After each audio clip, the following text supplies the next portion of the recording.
খ্যারের পালা দিচ্ছি। যেহেতু কয়েকটা গরু আছে আমাদের, তাদের খাবারের জন্য খ্যার অনেক গুরুত্বপূর্ণ আমাদের কাছে। তো আজকের এই ভিডিওতে খ্যার আনা থেকে শুরু করে পালা কমপ্লিট করা পর্যন্ত দেখাবো। তো চলুন ফুল ভিডিওটি শুরু করি। আশা করি আপনাদের ভালো লাগবে। তো হ্যালো বন্ধুরা, আসসালামু আলাইকুম। কেমন আছেন সবাই? আশা করি ভালো আছেন। আমিও ভালো আছি। দেখতে পারছেন আমরা একটা খ্যারের পালা ভেঙে ফেলতেছি। মূলত এরকম বেশ কয়েকটা পালা আমরা আমাদের গরুর জন্য কিনেছি। আর সেগুলা ভেঙে আজকে বাসায় নিয়ে যাওয়ার পরিকল্পনা ছিল, যার জন্যই মূলত ভাঙা। তো এর জন্য আমরা আগের দিনে লোক সেট করে রাখছিলাম, যারা আমাদের এই খ্যারের পালাগুলা ভেঙে আমাদের বাসায় নিয়ে যাবে, প্লাস সাথে আহ, একটা পালাও দিয়ে দিবে। তো এর জন্যই মূলত সকাল থেকে আজকে কাজ শুরু করা। দেখতে পারছেন তারা মূলত আমাদের কাজ শুরু করে দিয়েছে।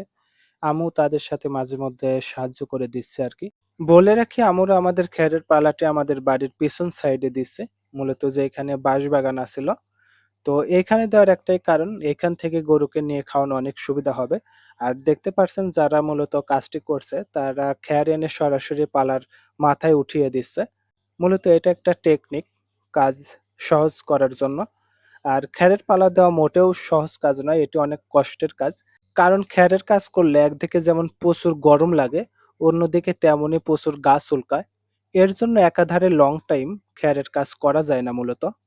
যাই হোক, সময়ের ব্যবধানে একটু একটু করে দেখতে পারছেন আমাদের খ্যারের পালাটি এখন মাশাআল্লাহ অনেক বড় হয়ে গিয়েছে।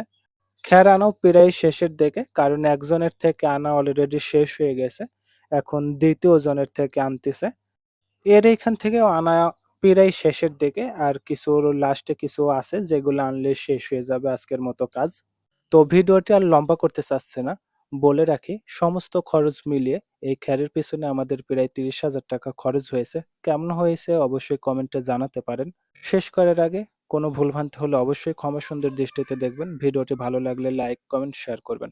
আর নতুন হিসেবে আমাকে সাপোর্ট করতে অবশ্যই চ্যানেলটি সাবস্ক্রাইব অথবা ফলো দিয়ে পাশে থাকবেন। ভালো থাকবেন, সুস্থ থাকবেন। দেখা হবে পরবর্তী কোনো ভিডিওতে। খোদা হাফেজ।